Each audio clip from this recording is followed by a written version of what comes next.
Thank you for coming to this Facebook Live broadcast. I'm Zach.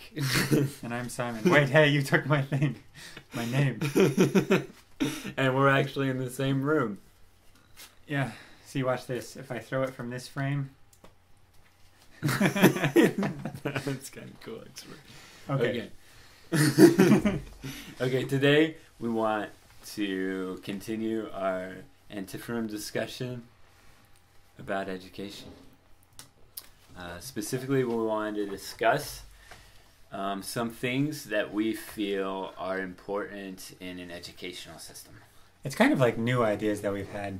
Like, I wouldn't say we're trying to comment on the current state of things. I think we're talking more about, like, ideas that we have for, well, just ideas in general on better. You're right. He was exactly right. I didn't need to say anything. We're talking about how to make education great. Woohoo! Great again still. Great. Make education America again. Oh, sorry. I'm ruining this. Quick, we're live. Let's recover our professionalism. Quick. You're live. Sorry, it's late. If you're watching this at 11:46, this is in fact live. If you're watching it past 11:46 p.m., then you're watching a recording. But only if you're watching it at 11:46 Eastern Standard Time.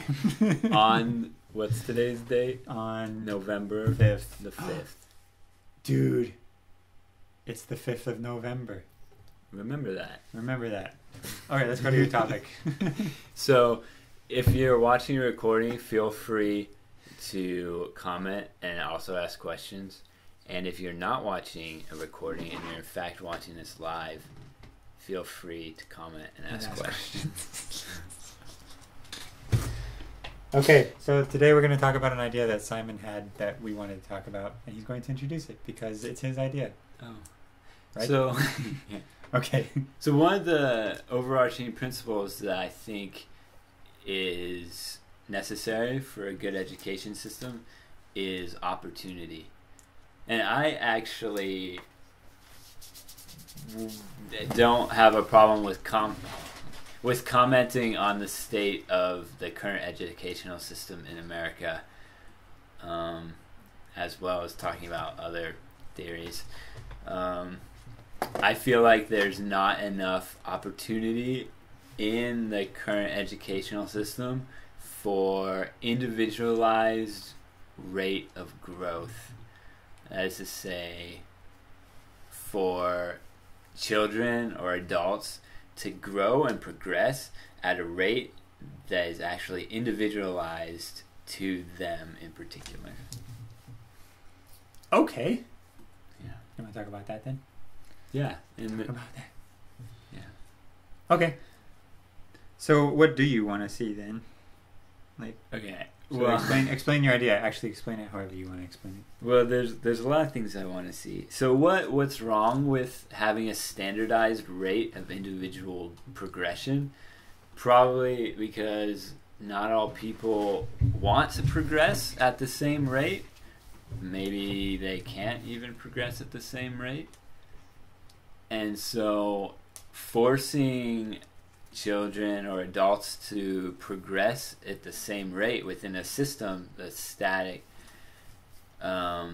either keeps people who want to progress quicker back, holds them back, I think is actually the term that most people use, or it forces people down a hill that they don't want to go down yet. They feel like they're pushed forward faster than they're ready to be pushed forward. I personally am in the first pack. I really wish that I had more opportunity for individualized progression when I was in school, and I'm still in school. Interesting. I still feel that way. Well, no, because it makes sense because everyone has a different destination they're trying to get to, right? So, like, trying to do a standard thing across the board wouldn't quite get everybody to where they want to go. So you need an individual approach to education. Teach you the skills that you need to know for whatever it is you're trying to get. Absolutely. So I agree. I think that's a great idea. Yes. So, what can we do to help people have individualized rates of progression? Well, wait. Don't you have ideas on that? Sorry, what? Oh! On what we can do to help individualize rates of progression? Yeah, sorry, I was looking at numbers. So yes, are you talking about that one thing we talked about last Saturday? No. I wasn't actually talking about anything in particular. Oh, okay. I was just wondering if you did. Okay. Yeah, no, I wish Hannah was here. She just disappeared. I was talking to her about it. But it was like, I think it was in that text group thing we had. But, so it's like, instead of, this is a what if idea. I don't know how it would be implemented exactly. But what if you had like a teacher that instead of spending, an hour with 30 kids and just teaching, you had like a teacher who had like appointments throughout her day. Like her job was to have these private appointments with like kids one-on-one. Because then like as you did that, you could like figure out what the kid wanted to do, and then you could help them get there individually. Does that make sense? Is that kind of what you were thinking? Of course, the teacher may not be equipped to help every kid, so that's why you need a wide array of different teachers with different experiences and stuff. Hey, we got one mic. One of the things that I was thinking about is I'm getting really passionate about going to bed. About going to bed. The longer I'm up, I get more and more passionate about sleep. But what are you more passionate about in another way? About the idea of apprenticeships. So, in opportunity, I feel like, okay, I have this idea that really you can train someone to do a job, a specific job, without actually needing 20 years of education behind that person to do that job. Sure, there might maybe be 20% of a job field that you might need 20 years of education in order to perform. But really, I think 80% of a doctor or a lawyer or a psychiatrist or a teacher or an evangelist or... And so forth. Evangelist and so forth. Interesting. Could be taught in a relatively short period of time. I mean, like compared to what we have now? Compared to going to med school for 14 years. Really? Now, that might be crazy, and maybe a medical system isn't the most fitting and supportive example, but I still think it applies to the medical field as well. For example, like a physical therapist probably does 80% of the same things with every client that they have. So if I go to a physical therapist and say, can I be your apprentice? It doesn't really matter how much education and schooling I've had behind me. He can get me from where I am to the point of being able to be a physical therapist in an incredibly, relatively short period of time. So I think that should be something, that's one idea of something that should be brought back to the educational system, or at least to the career spectrum, is apprenticeships, taking people and putting them into a career with a mentor and producing producers. Producing professionals who are able to perform in a position in an incredibly short period of time, who end up over time, because they're in that field, in that career for longer. That's what I'm looking for. Theoretically, that they will be able to be more effective, actually. And I think especially when you take youth who are passionate and put them in a situation like that, where they still have passion and drive and things like that, they might be even more innovative and actually be a lot more effective than someone who went to school for a very long time and didn't actually get career experience like that. So aren't you worried though that, like, well,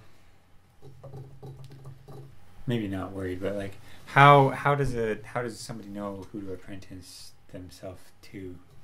Because you're gonna have all these people who can teach, like apprentices. Mm-hmm.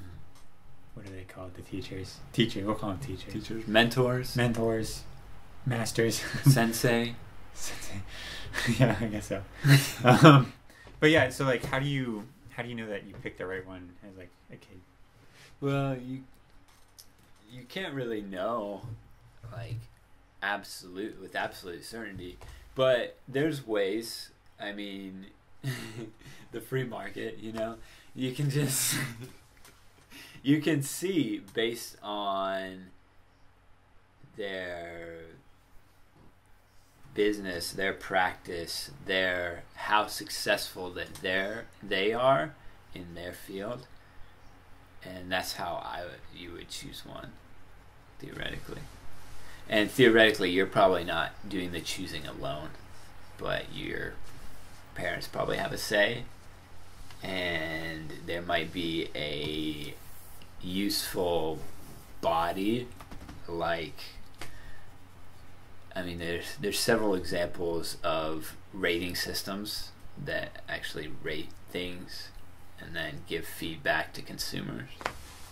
What about the idea of like that whole passion-led thing that you were talking about? Because like, couldn't that kind of just determine what you end up studying? Is like, if you just follow like the stuff that you're interested in? I think it absolutely should. Is that what you meant by that? I think so. Yeah. Is like, how do you know what to study? Yeah. Not like, how do you pick one person? Oh yeah, no, yeah. How do you pick what to study? Like, what kind of person you apprentice yourself to? Because like, what I'm worried about is like, because if it's strictly apprenticeship throughout your entire life, then like if you pick one, you're not exposing yourself to like this.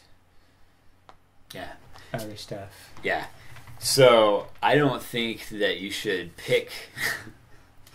How'd that get there? I don't think that you should pick one mentor, one apprentice master, and stick with him through your entire life. That's not what I believe. I believe that you should absolutely pick based on what your passions are. Most any kid can tell you from a young age what they want to be when they grow up. Like if you ask, hey, Benjamin, what do you want to be when you grow up? He'll say, I want to be a firefighter, And so if he goes on an apprentice with a firefighter, that's what his passion is, then I feel like he should stay in that as long as he feels passionate about it. Mm-hmm. And I think the cool thing, I like that.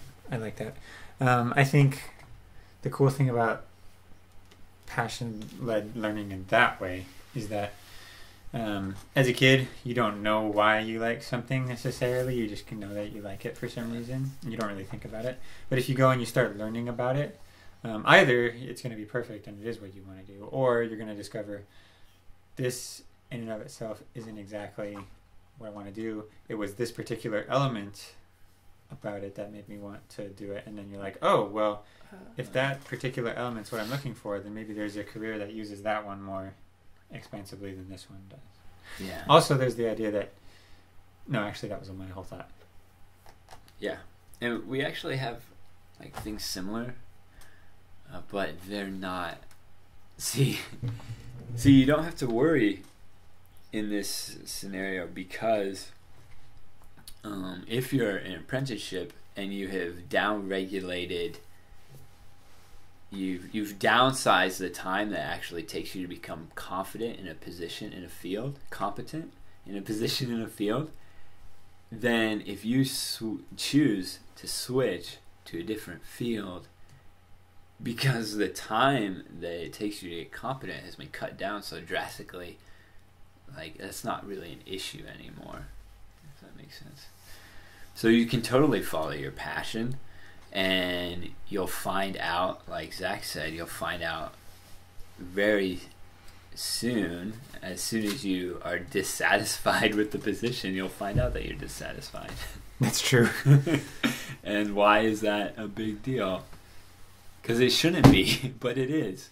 Because there's people who are in fields and positions and careers who are dissatisfied with them.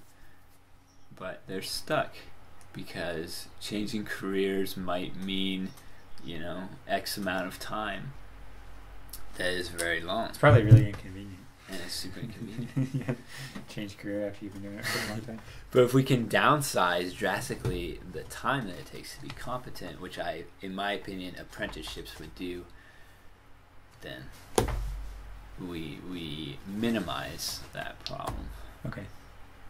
But yeah, we have things similar to apprenticeships, but they're not apprenticeships. And some of the Kind of like internships? yeah, like internships, job shadowing. These things they have some elements that are useful from apprenticeships, but they are not apprenticeships, and they don't have the full spectrum, and they don't have the power, the magnitude that apprenticeships have. Yeah, that's the way I feel about it. An apprenticeship being like a streamlined education directed at one particular thing by a mentor person, right? Yeah, well, specifically when I talk about apprenticeships, I'm talking about you training with someone for a particular position that they already do. Okay, that makes sense.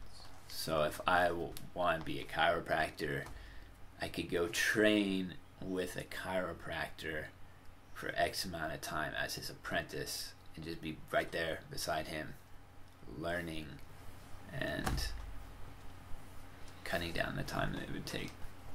Because I wouldn't need to learn like calculus and biochemistry, organic chemistry to actually practically practice. Get it? Another joke. Okay. Practically practice chiropractic.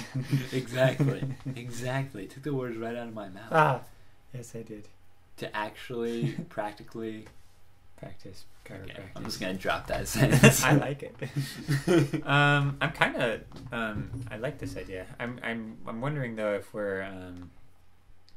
Because the cool thing about the way it works now in schools a lot of times.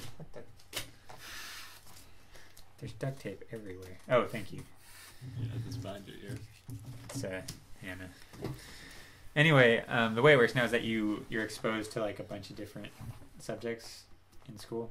So it's like you go from math to English to what else is there?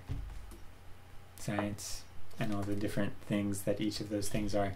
And I think it's cool because I believe a lot of innovation comes from when two fields, like you studied a couple different fields and then you see something like, oh, what if I use something cool from this field in this field, and then you create something new and different. And I think that's a really valuable position to be in, is being exposed to all those different things. So do you think there would be room for that in your apprentice type system? Like how that you could like... Absolutely. Okay. Absolutely. If apprenticeship is a tradable commodity, then you can go apprentice wherever you choose. So instead of having these broad categories like math and English, things like this, you could apprentice as I'm keep using the word apprentice as a chiropractor. What other fields are there? I don't know. You could apprenticeship as a nutritionist who has this certain specific focus or concentration, right?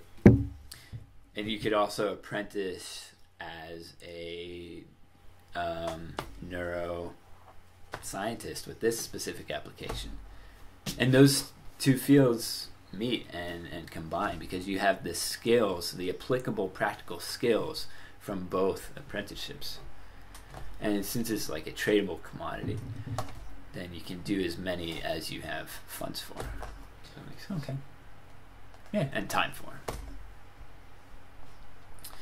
But yeah, another angle that I think that is still available in that model is that education, as we see it, like learning theories and ideas and philosophies and things like that, wouldn't go away. Are you leaving?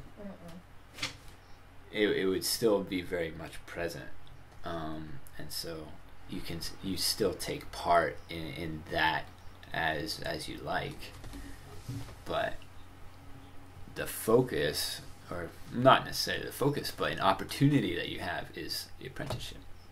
But you can still enroll in studies and study theory of adjustments or theory of nutritional implications, etc., etc.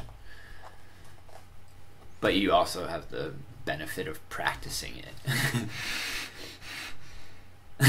That makes sense. Which doesn't sound insane. So yeah, no. So when it comes to like selecting your mentor, as we're calling it now, right? When it comes to doing that, how do we, like, are we worried that people are just going to pick ones that aren't actually useful and then not, or do we just not care? What do you mean? So like, for example, we have in the current system, you learn this and this and this because it's important for you to know how to do basic addition, subtraction, and division. And what's the other one? The other one. Fiction? Yeah. Fiction. No, it's all fiction. Math is fake. I'm kidding. Multiplication, that's the one. Okay, so like you learn how to do all those basic things. You learn how to read and write. And these are all things like you're required to learn in the school that we have now because we believe that those are like basic skills you need to have out there. So are we worried then with this apprentice system that we wouldn't actually get certain skills that would be important to have? Because if you're just chasing like whatever's interesting, do you think that it would cause a problem? I'm not really worried about that because the best way to learn anything, even skills, is to have the necessity to learn it. Oh, so this is the passion light thing that we were talking about with the pumpkin and the thing that you had, which was also a good example. Yeah, exactly. So like, okay, yeah, I like that. That's cool. Yeah. So like you'd go along down the road of chiropractic for a while, and then you'd realize, oh, I need to learn how to do division to do this, and then you go back and learn division. But you have a reason to learn division, and there's an application right there in front of you. Yeah, so absolutely. They don't have to write in weird questions in your textbook. It streamlines the process and it cuts down the time that it takes to get from point A to point B. Okay, yeah, let's go. And to point Z. Woohoo! I think that comes next in the alphabet. Point A to point B to point C. Yeah, it does eventually. There's a few things in between. Okay, well, is there anything else? Because I think that's all my questions about your stuff, because it makes sense to me. I like it. I don't know. Nothing comes into mind. Okay. Just that. Cool. Do we have any questions today? Yeah, we have 46 and 8. Oh, it's 8:46 where you're at, Alexander. Oh! Because you're in California. I remember that. Is that it? Yeah, that's it. Oh no, wait. Oh my goodness. Oh my goodness. We have more. Jake's like, go to bed. Just kidding. Okay, so Angela, Joy, Gordon. Oh, it is 12. What would be the difference between an apprenticeship and an internship? Excellent question. Some differences that I see, I mean, working out in my mind, the immediate difference that comes to mind is that an apprenticeship would be available earlier than internships are available right now. I guess we could just change that factor in an internship.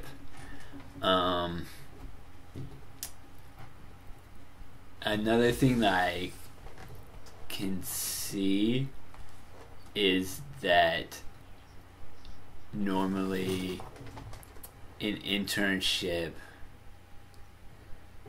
you know what? I've never actually done an internship before. Whoa, me neither.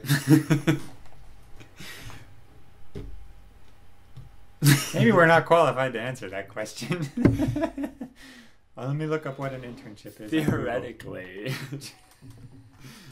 What is? I'm just kidding. Carry on. Yeah.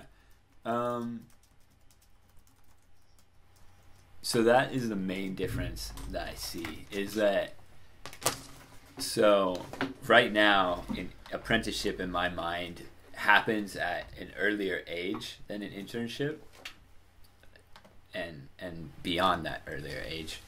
Also, it's in an apprenticeship, you're working with someone who is performing a position, and they're actually teaching you how to perform that exact position. So like, they don't just have you doing, although it might be part of your job, they don't just have you doing like paperwork the whole day while they're performing their position. They asked a follow-up question. Oh. It said, so wait, ... Could it have to do with the type of job?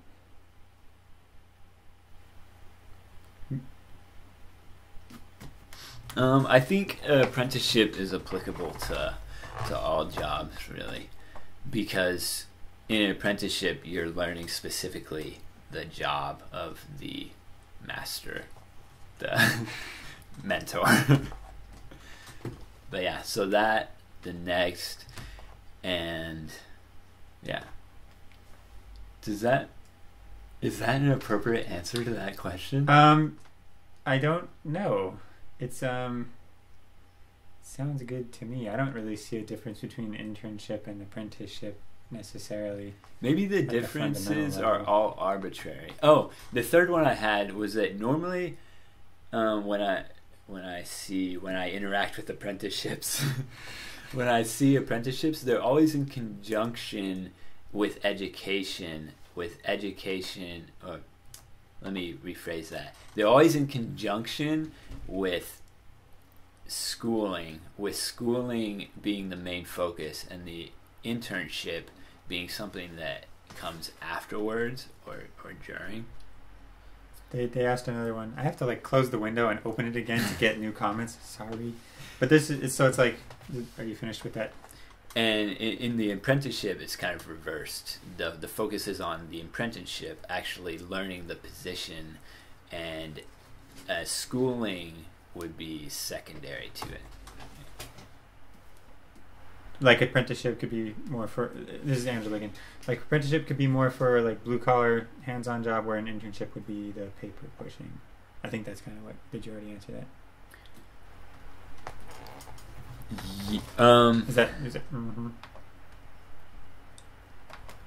Oh wait, there's another one. I see apprenticeship being in all types of jobs, but my fear, and I can't tell you if it's true, is that in an internship you're actually not learning effectively and competently how to do a position. You're learning how to do paperwork and other things that apply to the position, But in an apprenticeship, the product is the master, if that makes sense. I think so. They asked another question. Said, so you'd be doing it while you're in school. Gotcha. Oh, that's not a question. Actually, I think that would be the school, is what we're saying, is what Simon's idea is. Like, this whole apprenticeship thing would replace formal education as you... It would be the focus, one option of education as the focus. The apprenticeship being the focus, and the schooling being secondary / optional. It would be secondary to it. So you'd have the apprenticeship in the primary position and schooling as necessary and as desired. Because I thought the apprenticeship was like teaching. Mm-hmm. Yeah. To, I think maybe you already answered it. You processed that. Okay, I'm good. Cool. That was a good answer. But thank you, Angela Joy Gordon. We should probably go to bed. That's fair. Jake was right.